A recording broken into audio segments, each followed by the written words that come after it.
Hello and welcome back to Searching for Service, brought to you by Rotary District 5950. I'm your host, Kelly Kirk. I'm Joe Kirk. And I'm Chad Larson. I also want to thank our sponsor, Russell Hampton, the #1 rotary printer in the country. They can print anything for you. If you're watching online, you can see some of the swag they sent us with the Rotary logo, the new mission on Joe's Cup. But the last mission. But they can help you with your Rotary Club printing or any printing in business. RussellHampton.com. Check them out. I just realized I'm not a very good Vanna White. I'm trying my best, It's okay. but it looks kind of awkward. Most of you guys that are listening to this, it's going to be audio. You're just listening. Like, what the hell are they talking about? Well, we have a great guest on today, somebody who I know personally, and that is Luis Carranza. I can't roll my R's, so I'm not going to even try. Where's Conrad when we need him? I know. District 5340 Governor Nominee for years 2025 and 2026. Welcome, friend. Well, hello. We're happy to have you. I'm excited to be on. This is great. Well, and I just have to share with our listeners before we dive in and get to know you a little bit better how we know one another, and that is through the mortgage industry back in 2017. And I always like to share this with people. There's two components to my Rotary story. I won't go deep into this, but I will never forget. You were like, Kelly, get involved in Rotary. And that was back in 2017. That's so funny. He did. He was like, I didn't realize that it was him that just said that. Yes, it was. He said, get involved with your local Rotary. And I did a little bit of just a little bit of research, but it just kind of ended up falling through the cracks. And then, fast forward 2021, I believe, 2022. I can't even remember now. It just feels like for all of 22.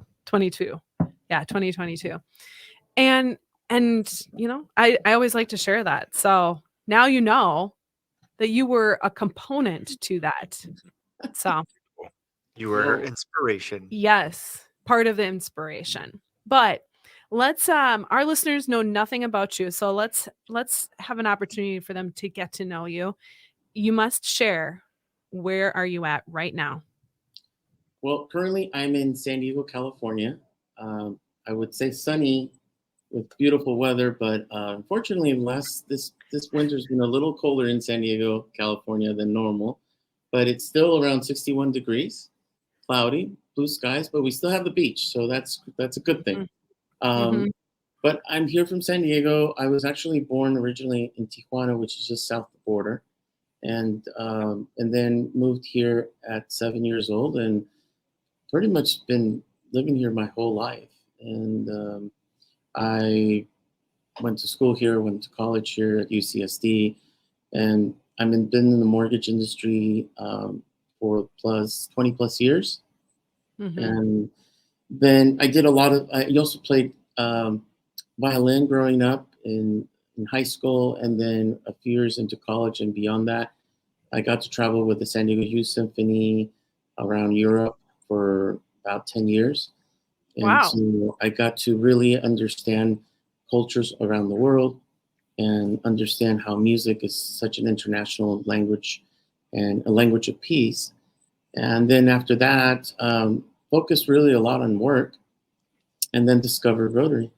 And then through Rotary, it's interesting how Rotary is also an international language of peace. And so it's just kind of funny how that worked, music and then Rotary, all of that kind of. I figured you might tie that in somehow. Yeah. And so, how long ago did you join Rotary? I entered Rotary in 2004, but when I kind of like Kelly, I was a manager at Bank of America back in the day in the city of Rancho Santa Fe, which is here in San Diego. For those who know, may be familiar with San Diego, there's a town called Del Mar, where the Del Mar racetracks is. It's just about 5 miles east of Del Mar racetracks, town called Rancho Santa Fe. And I happened to be working in this bank, and the manager said, "Hey, Juan, would you like to come and visit this Rotary Club?" And I said, "What is it about?" And she told me, but all I kept thinking was, "Oh, network." Yeah. And so eventually I went there, and there was amazing people, and I went into it. I joined, but I entered for probably the wrong reasons, knowing what I know about Rotary now. And so the first few years that I was there, I wasn't really, I didn't really understand Rotary. I really wasn't there, and I didn't understand what I wanted out of Rotary, other than I was looking for network opportunities.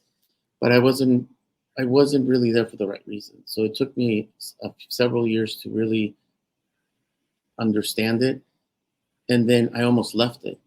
And I had my dues. I was so far behind on dues because I went through that period of time, for you guys who might remember, the mortgage and real estate meltdown back in Yeah. 2008, and I was way behind on dues, and I was about to quit. And then I got a call from the president. His name is Patrick, and he called me, and I wasn't returning his calls, but he never stopped calling. And then he said, "Hey, Luis, I don't want you to quit. We want you back. I want you back. All I ask is, look, we'll rework something with your dues. We'll do some kind of a scholarship for you to get back. But all I ask is that you be present, and you be involved in the community. And if you can do that, we want you back." And so I said, I was touched. I honestly, I was like, what the heck's going on here? Mm. And so from that point on, I started showing up. I started getting involved. I started volunteering. And then I was realized, like, he must have seen something that I didn't see in myself, but he saw it, and the board saw it, and the members saw it. And so from that point on, it changed my life. And then the president after that also kept up with me. And from that point on, I really started getting involved with Rotary and really understood what it was about. And then from that point on, here I am, a year and a half away from being district governor of San Diego County and Imperial County. I'm like, I don't know what the heck happened. That's pretty cool. That's incredible. It And is. if you don't mind, maybe go back and think about, at that time when you were about to quit, because I think a lot of people go into this place is, what was your psychology around it? And then what was the opportunity that maybe they saw in you, kind of in retrospect, now that you're on the other side, or maybe you've been able to do the same thing for somebody else. But talk about that, because I think that there's a lot of people that are out there that, one of their fears about joining an organization like Rotary is the commitment and, the buy-in, and maybe just help outline some of your psychology at that moment, because I think that that's a big moment for you, obviously. But I think that happens to a lot of us, is where, like, oh, life is just getting so busy, or, oh, the dues are adding up, or, and just that psychology around that, and maybe explain a little bit more of where you were at that time. Yes, I think, from a financial standpoint, it was a very, very difficult time. So we all go through those times. Mhm. But in reality, the club was willing to help me, which I thought was amazing. But the financial part could have still been a problem. But truly, it was, for me, it was a time in my life where I realized there was something missing that was not fulfilling my spirit inside. There was something missing that, um, sometimes we rely so much on work to fulfill an emptiness that's maybe missing in your life. And so that could be various things. But for me, I think it was, how can I give back to fulfill that soul, to fulfill your soul in your life? What can fulfill that happiness that maybe you need in your life? And for me, it was like me helping others, me reaching out to have an impact in the community or impact people's life. I didn't realize actually fulfilled me in happiness. And so, of course, it was a long journey to get to a point where I felt like, that I had to learn to love myself too. And so, giving back and helping impact other people's lives, and in that journey, Rotary was part of that, in fulfilling myself to understand that I also have to love myself. And so I think that going back into the community and helping in projects and volunteering was the beginning process of me getting back into a point of life where I felt like this is part of a journey of a much bigger picture of not only personally, but also to help impact and make a difference, not just in my life, but others, and then helping others also fulfill that journey. The financial part eventually was going to fix itself, but I think the fulfilling part of your soul and your spirit and your heart, I think that was the one that really drove me the most, because when you start seeing the faces of people that you're helping, it really made you feel good. It made me go back home and feel like I was doing something good. And then you wake up the next morning, you want to do it again. And of course, you're not going to be able to do it every time or every day, but every little step helped that journey as you moved on. It's powerful. Yeah, thank you Yes, for it sharing. is. Very much. Well, I love the idea of that you first joined Rotary as a networking group, and I'm sure that the three of us here we've all been entrepreneurial, so like Yeah. we've joined our fair share of networking groups, and you go in there and you're like, all right, let's get referrals, and then Yeah. very quickly realizing that Rotary is not that type of organization, and it's a long burn, it's a long run, and it's reflective of how much you give to the club is what you receive. Well, but here's the thing is, and I'm going to share something quickly with you guys, because I just recently was at my club yesterday, and we are in our district. We're about to have a district training assembly, which we do once a year, and it's an opportunity for members to, whether new or you've been there for a long time, to come in and get a little bit of training or understand what things you can do as a Rotarian. But my club's kind of been stale lately, and what I mean by stale is that they just haven't been getting involved. Members have not been getting involved in doing more activities, more getting involved in projects. So they asked me if I could mention this district training assembly coming up next week. So I went up to them, and normally, when you've been to Rotary clubs, they'll make an announcement about something coming up, right? So I said, you know what, I got to do something different, because sometimes you got to just change it up, right? So I went up there and I said, why are you Rotarian? I said, I'm going to be district governor here in the next year and a half.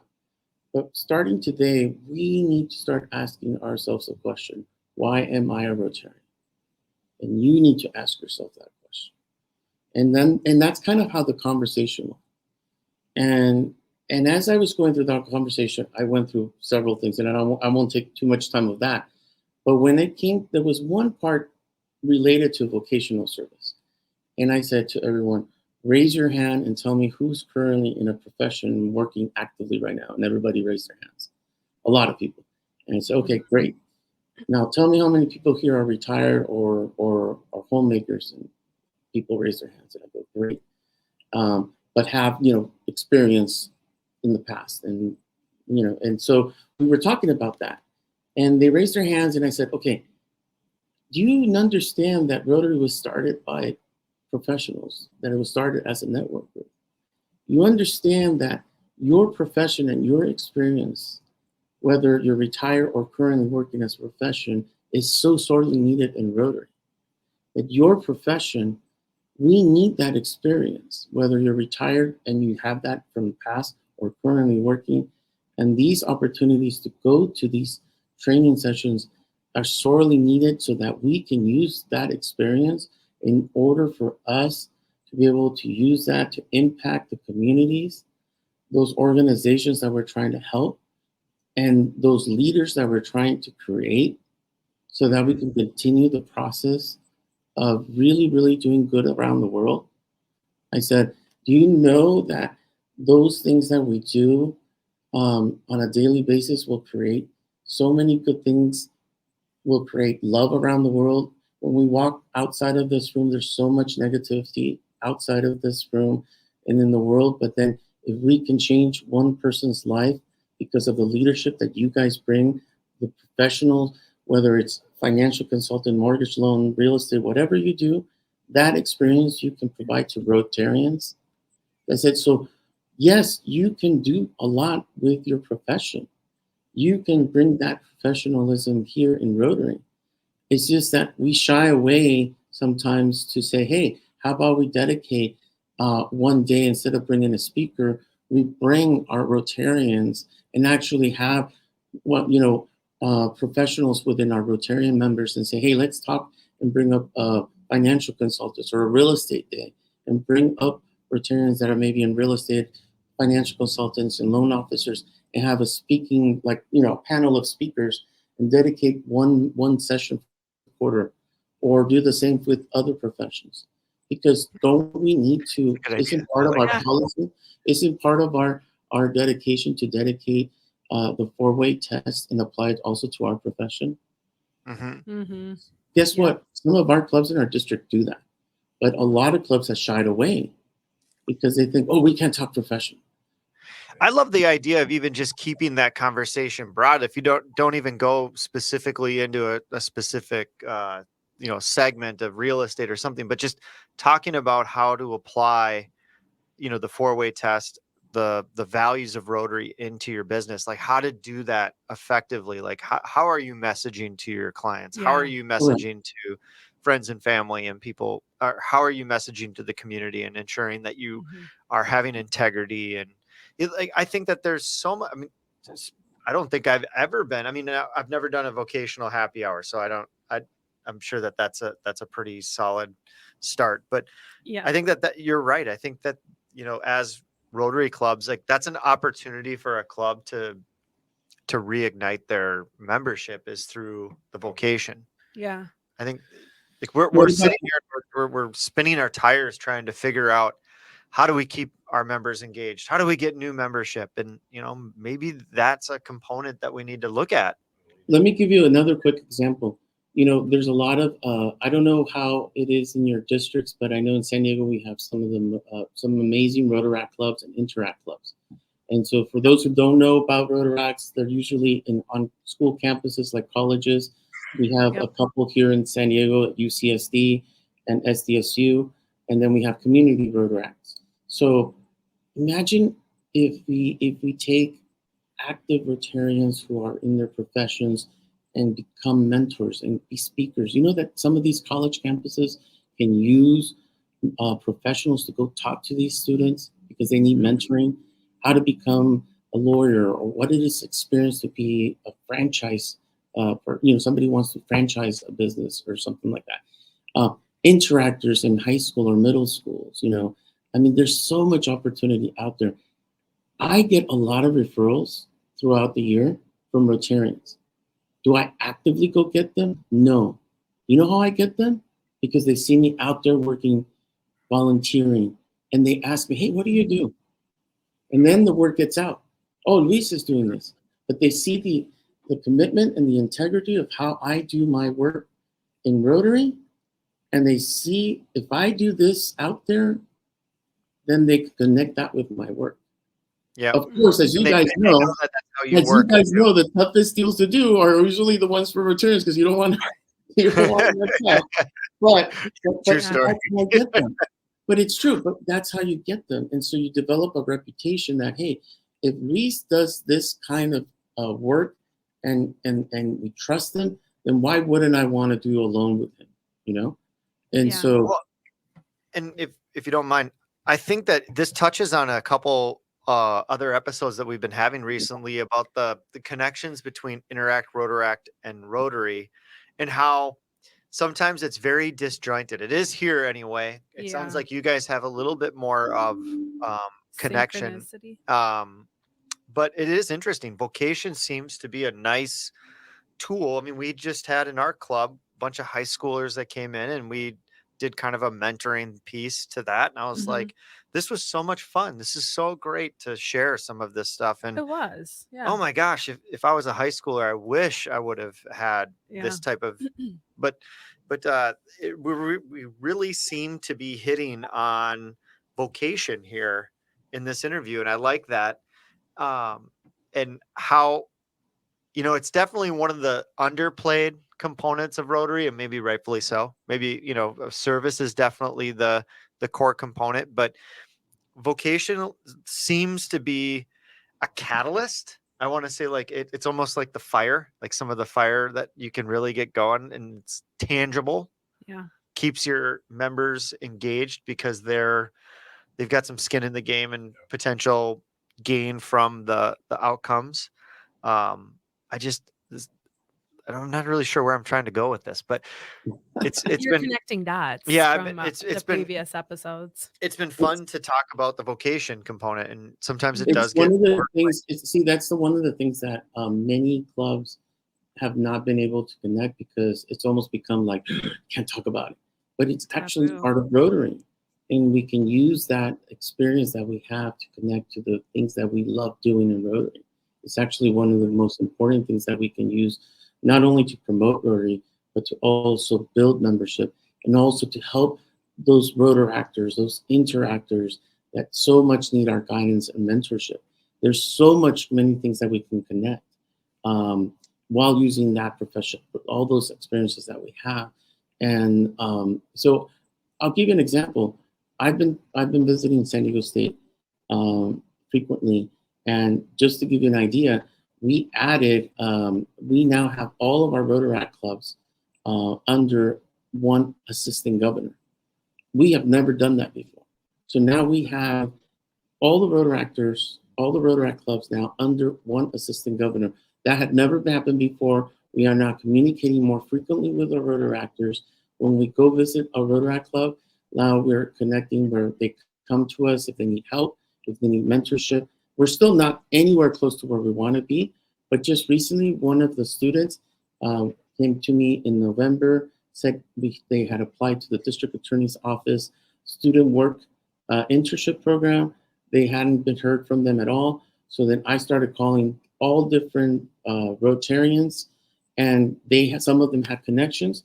Within about 5 weeks or so, somebody was able to get a hold of somebody in the district attorney's office in San Diego, got her an interview, and she got the job. And she Wow. starts I love that. this coming month. How do you think that impacts that life? Think about that. Think about how that impacted because we made the time to do that. Rotarians did. And so that's what I'm saying is One of the ways. that's just one person. So imagine if we all came together. And so so anyways, I can go on. We can talk about so much, but Well, you kind of It's an see idea. why the vocation though has been put on the back burner when you look at the historic demographic of Rotarians where it's been aging, right? Mhm. And so if you've got a vast majority of your Rotary Club is retired, or I mean, vocation doesn't have a huge voice in that room. Whereas I think more and more we're starting to see clubs get younger and younger and younger, and the vocation piece is becoming more and more important. And we're also seeing how impactful it is. Like it's so interesting. In just this conversation, I'm connecting some dots, like even just within our own club, and going, wow, like that could be so much more powerful, and like we could use this as a membership drive, like blah blah blah. Like Yeah. I'm just going, and it's interesting because sometimes the answers are just right in front of your face. I know sometimes common sense. It's almost it's so simple. Sometimes you just don't see it. Another thing that I would just tell you that we're looking into things that I'm looking into as I come as district governor, but we're already having that conversation is really looking into the districts instead of waiting for clubs to sponsor new clubs is actually district sponsoring clubs. Specialized clubs. For example, why do we have to wait for us to? Why do we have to do things traditionally? This is the thing I love about Stephanie Urchik is like we need to try new things. Why do we have to have a club that does things for an hour and a half, and we have to sit around for an hour and a half and do? We need to let clubs run the way that works for them. One of the things I feel the future may be for Rotary is to run it like a Rotaract club. So if you guys have never gone to a Rotaract meeting, do it. It is such an inspiration to me. It's so energetic. Most of these Rotaract, especially the community ones, they usually meet twice a month. But guess what they do a lot? They do a lot of projects. Yeah. And this new generation of Rotaractors, they want to do things to the community. They'll meet, but they usually like meeting about an hour. And they usually like, when they do meet, they'll meet like in a social event, like a happy hour. But what they really want to do is projects. And because you know what? They want to be productive. They want to impact. This is the new generation that's coming out. And so they don't want to sit there for an hour and a half and listen to people kind of, they don't want that. And so you wonder how we're going to grow Rotary. That's how we're going to grow Rotary. So then why don't we start thinking about opening Rotary clubs that actually can be modeled like a Rotary, and then go to those Rotary actors and say, hey, would you want to open a Rotary club and model it as a Rotaract club, and we'll sponsor it? They looked at me like, yeah, because if you ask them right now, why don't you go to a Rotary club? They'll tell you, because it's boring. Yeah. I mean, seriously, ask Rotary actors, why don't you go there? That's the first thing they'll tell you. It's such a different pace. That's what I'm saying is, if you ever want to know why Rotary actors don't go to Rotary clubs, go to a Rotaract club meeting. It's so much fun. It's a good challenge for us. I like that because I've never been to one. Me And I've either. always wondered, like, how is there not this really healthy farm system of Rotarians as we have these other organizations? It's like, how do we not have all these young people joining our clubs? Yep. And it's just fascinating because there is a massive disconnect. I mean, and we're just, we're preaching to the choir here. We already know that there's a massive disconnect. Can I give you a tad example? I know we're getting close to running time, but I want to give you a tad example. Oh, you got lots of time. You're good. Well, so my first meeting, I've gone to UCSD and SDSU, but one of the things they do now, think about when we were in college, how stressful it is to get ready for finals or midterms and stuff. So, for example, at UCSD, they have this Karma, where they put a QR code. So what happens is, it's kind of like happy dollars, sort of, but they call it karma dollars. So what happens is the students line up because they need karma dollars. And in other words, karma, because they'll go up there and they'll line up like maybe 5 or like anywhere from 5 to 10 of them will line up, and they'll stand up in front of all their peers, and they'll say, listen, I have a final coming up and it's tomorrow. I haven't studied for it. But I'm gonna pull an all-nighter tonight, so I can use all the karma. So I'm gonna give $10 today, and then other students will put the QR code, and then they'll get karma dollars, right? And then you'll have other ones do the same similar. And I visited them a couple of times during a year at UCSD, and this one girl came up the second time, which I remember seeing her the first time, and she said something very similar. And then she looked at me and she goes, hey, I know I said the same thing a year ago, but this isn't me normally. I mean, but I'm just telling you, that's just one sample of how different and how lively and how energetic they are. And everybody there has like a committee. And every week, UCSD and SDSU, almost every week, they have a project. They do something every weekend. Some of these Rotary actors almost do a project more often than a regular Rotary club. And yet these guys are studying. These guys have midterms and finals and quizzes every week, but yet they find almost every week they're doing projects. And guess what? Rotarians don't know about it because they're not connected with newsletters. They're not connected with Club Runner or the other systems that are used. So Rotarians don't know that. They don't know what Rotary actors are doing because they're not connected on our system. So so there's a disconnect right there alone. It also reminds me of the adage, never ask somebody who doesn't have a lot to do something. You know what I mean? Like it's always the people that are super busy that you ask to do things because they're the ones that do things. Yeah. That's interesting. I didn't realize that there wasn't the accessibility to like club runner and then the newsletters. Yep. Especially if they're sponsored by another Rotary. That something doesn't connect there. Yeah, I mean that whole thing seems. I mean, and I'm not going to I'm not going to say that I understand how it works, but it just seems like there's an easier way. Yep. Apparently, we just found out through Club Runner that they're coming up with a beta test for Club Runner, and we asked them to put our district in that. And apparently, if the district has this Club Runner, they're gonna give it to the Rotaractors.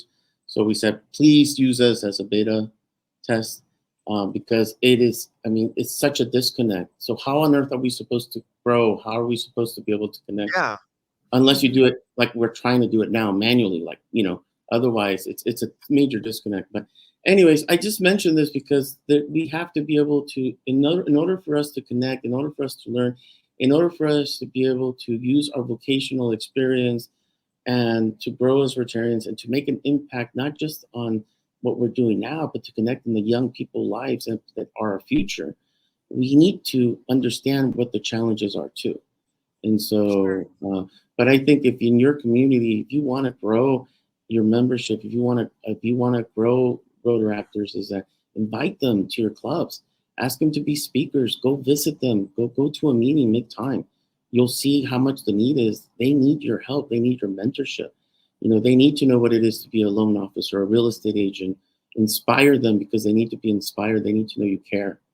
Because it's just remember how it was to be a college student, and remind the elderly that guess what, it costs to go to college. They don't have money, because every time I get in a meeting and they say, well, why aren't they contributing? Why don't they contribute to get a grant or whatever? I'm like, dude, they're in college.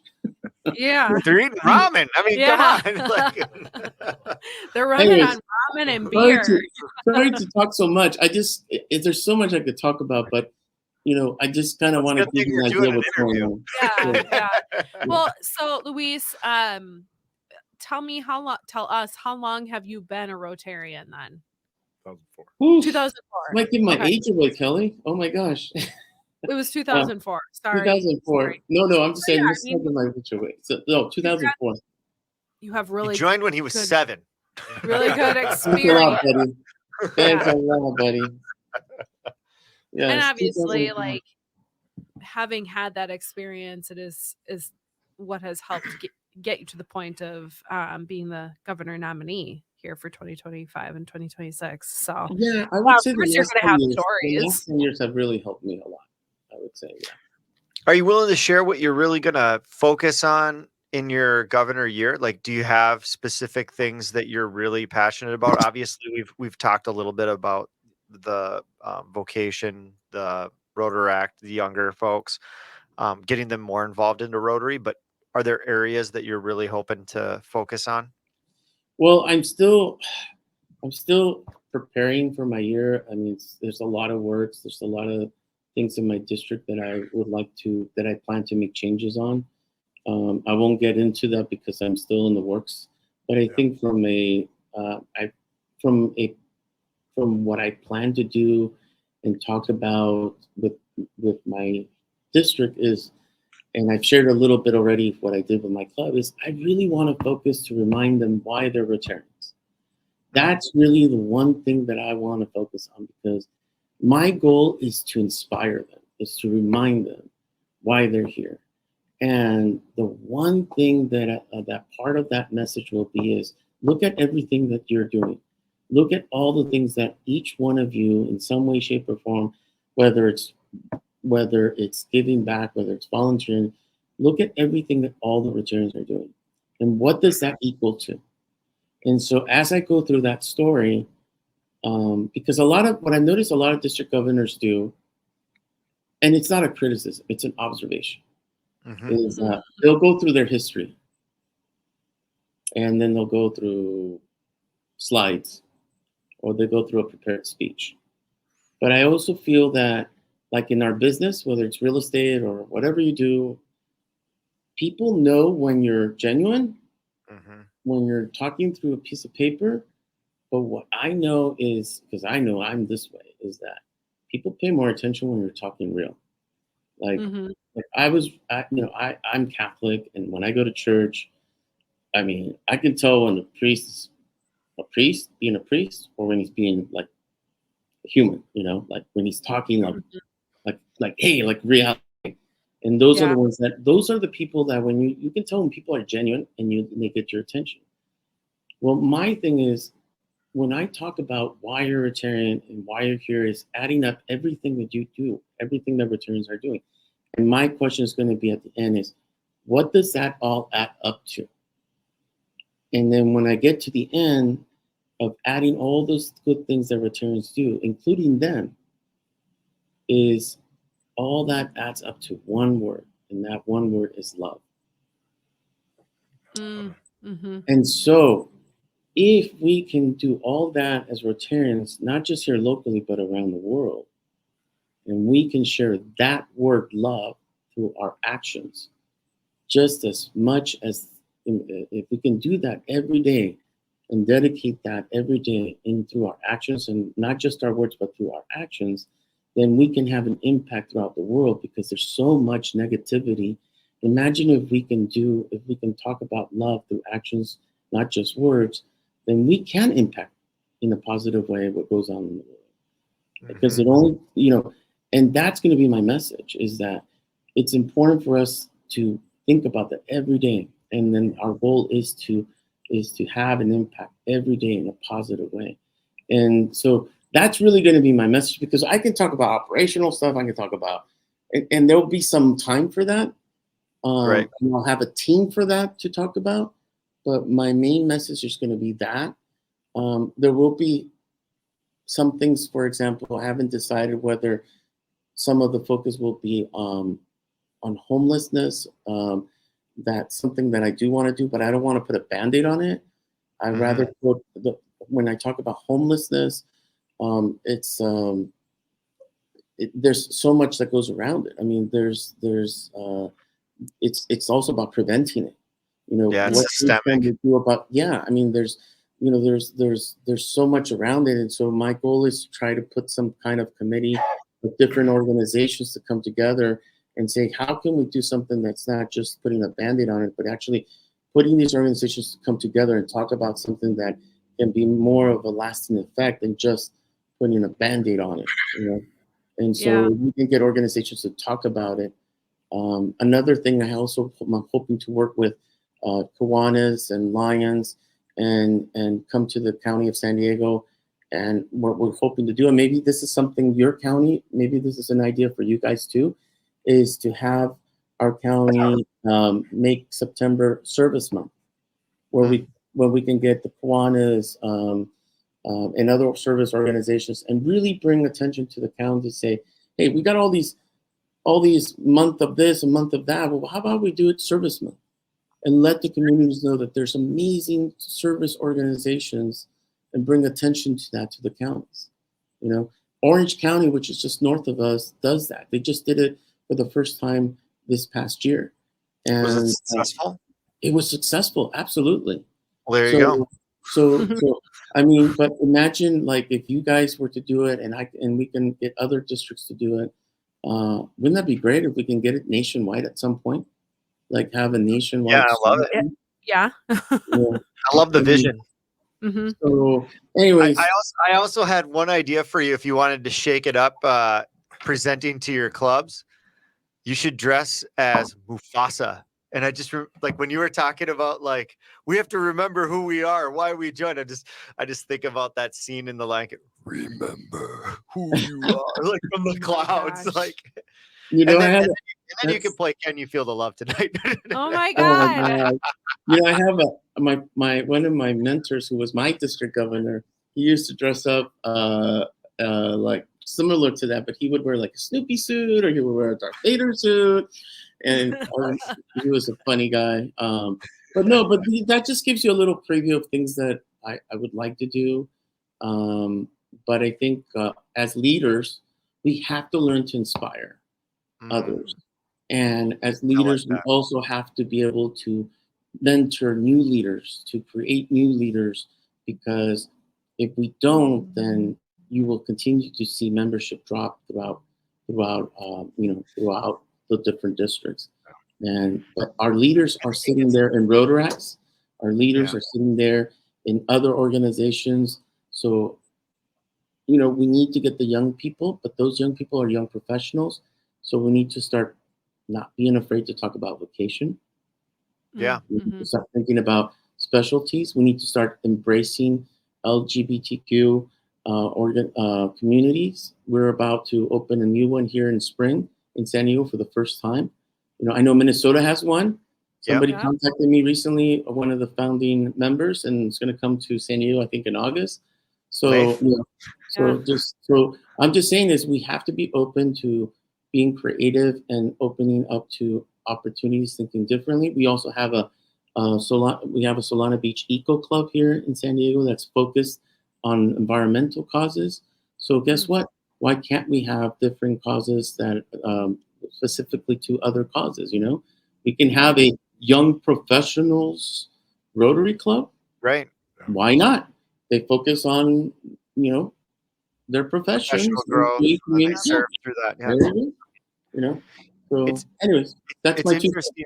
Luis, I want to really applaud you on something. We talk so much about, getting new membership, and what I love about your angle at how you're going to approach district governor is really focusing on the Rotarians we have and energizing them again, because an energized Rotary Club will attract more Rotary members. Yeah. I think sometimes we get so focused on new members from the outside, where a lot of times it's also, reigniting the current membership and reminding them of exactly why they're Rotarians and of exactly what Rotary can do for them and for their community. I think that's great. You're the first person that I think I've heard say that in a long time. So I appreciate that. Thank you. We only have like a few minutes left here, Luis. And so one of the parting questions that I'd like you to answer is, now it totally hard or soft shell. It just totally like it's out of my brain, and actually here it is. So what are some like parting words of wisdom that you could give somebody who's listening to this show right now and is maybe inquisitive, or they're questioning whether Rotary is a good route for them or not? I would say that if you don't know if Rotary is part of you or not, is you don't have to be a Rotarian to make a difference. But if you want to be part of a fun group and want to make friends, we're here.